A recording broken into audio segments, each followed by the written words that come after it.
27 avril 1947, le jour où Thor Heyerdahl s'élance à bord d'un radeau pour traverser le Pacifique. Par Frédéric Lévineau, journaliste au Point.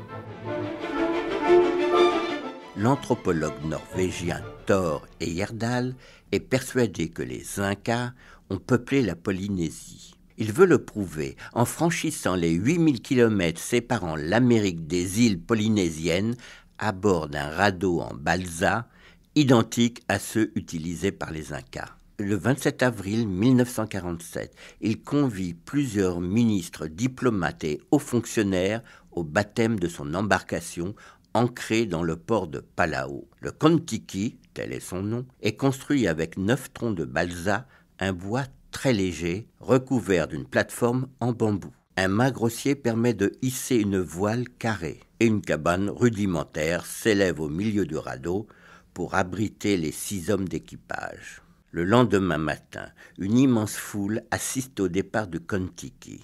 L'équipage n'a embarqué ni conserve ni eau. Il lui faudra se contenter de poissons et de l'eau de pluie comme les Incas. Thor n'a consenti à emporter que 4 radios pour appeler les secours en cas de besoin. Un remorqueur les abandonne en pleine mer. Le Kon-Tiki se révèle un excellent vaisseau pour affronter le Pacifique. Il traverse sans casse 2 grosses tempêtes. Chaque matin, les marins ramassent sur le pont suffisamment de poissons volants pour se nourrir et les pluies fréquentes suffisent à étancher leur soif. Après 3 mois de navigation, l'équipage aperçoit enfin l'atoll de Puka Puka, sans pouvoir y aborder. Finalement, au bout de 101 jours passés en mer et après avoir parcouru 7964 km, le Kon-Tiki s'échoue sur un îlot de l'archipel de Tuamotu. Pour Thor Heyerdahl, c'est indéniable.